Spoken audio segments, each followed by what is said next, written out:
Hey everyone, and welcome back to the channel. In this video we're talking about hop rubbers. One of the most important parts of your replica when it comes to range and accuracy, in my personal opinion. It's a part that people consistently neglect and think are once is in, is in. These things are definitely consumable, and there's a lot of good brands out there. There's some lesser known brands, there's some more unique brands, and there's some brands that are absolutely worth investing in my personal opinion. And I just realized I forgot to lift one over. So,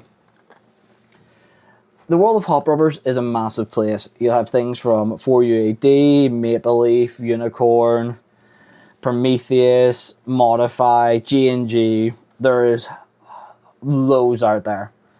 But what's the importance of the hop rubber? The hop rubber creates backspin on the BB. So when the BB is loaded into the chamber and it's fired out, it creates backspin from its pressure, from the mound, may it be from an R hop or just a general bucking. It creates backspin in the BB and generates range from that in sort. The Magnus effect. I'm trying to think of a way to simplify it as much as possible.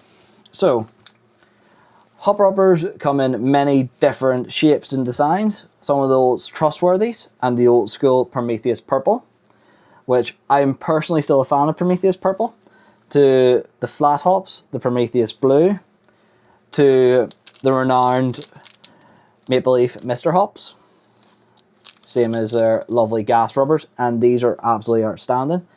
Then my personal favourite and new kid on the block, the 4UAD, which are really hard to beat for quality and performance. So, what would I recommend for hop rubbers?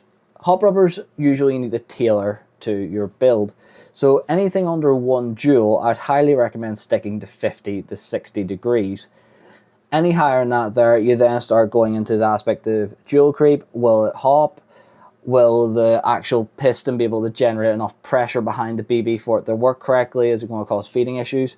So anything 1 joule or below, highly recommend 50 to 60 degrees in hardness. So, very good example, Maple Leaf 50 degree, Prometheus purple 50 degree.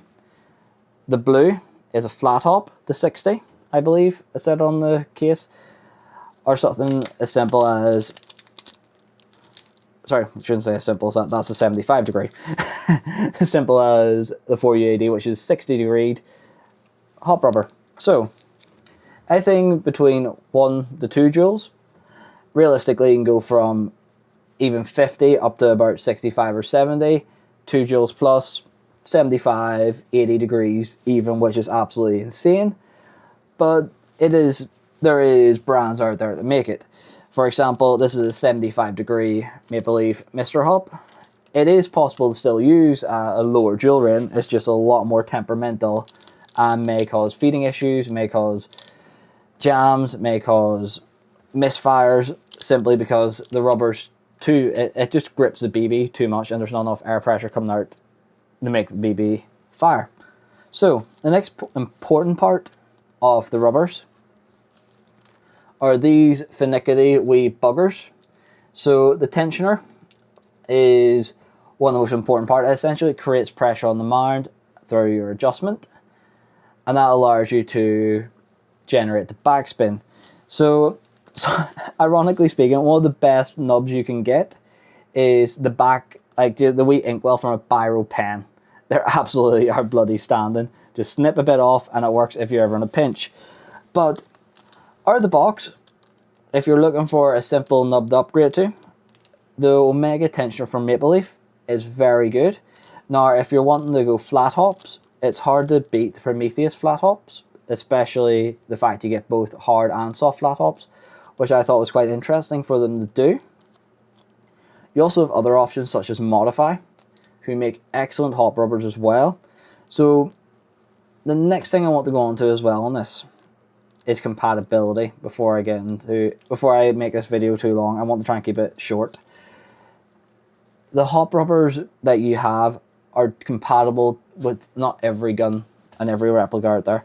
Some, for example, like the 4UAD, struggle with some of Novridge's stuff. I believe it's the SSR4 Mark II. it doesn't seem to work extremely well in.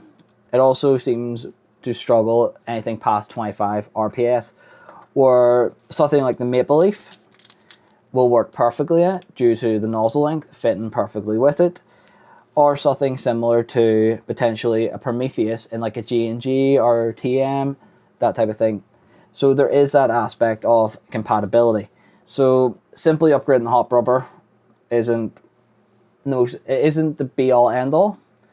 You just need to understand what you're putting into your replica, and it's best to speak to a tech on that one, as I unfortunately do not have a chart of compatibilities yet. I would love to make one, I maybe will eventually, but it is something that is very important, and you need to understand that not every part is compatible with every replica. While every part has its own strengths, you need to understand what fits your build, what can be used and what can't be used. There's always creative ways around things, but that does take time, effort, and can be expensive. So, to round things up on the hop rubbers. The hop rubbers are one of the most important parts. They use the Magnus effect to generate range and accuracy on the BB. They are not always compatible with every hop unit or every Airsoft replica. It is best to know what brand fits each brand. Plenty of research can be done online. May it be a 21.25mm nozzle length to a 21mm nozzle length, it's best to do your research in regards to that there before you buy an upgrade. They are consumables, they don't live forever, so they do need replaced about once a year, twice a year, depending on how heavy use. A good rule of thumb is every 6 months to replace your hop rubber. There is some hop rubbers as well that do take time to bed in, so there is some essence of truth to that. Some don't, some do. Maple Leaf usually do, in my personal experience. Same with 4UAD, they take some time as well. Though it really depends on how many BBs you're willing to put through it and keep making adjustments. But other than that there, thanks again for watching. Hope you enjoyed the video, me talking about hop rubbers. I know it's a bit of a boring topic, but it's an essential topic to know your replica, how you can simply upgrade it, what you need to maintain, that type of thing. So with everyone, thanks again for watching. Please like and subscribe, and I do hope you enjoyed it. If you haven't, if you haven't subscribed, please do. Oh god, I was going on a rant there. If you haven't, please do like and subscribe. It really does help the channel out. And if you haven't, please do join us as well in Discord, as we're hoping to try and build the channel to get up to about 50 plus members by the end of the year. As it would be great to see, as there's loads of funny shit that happens over there, especially around failures and teching, things blowing up that shouldn't blow up.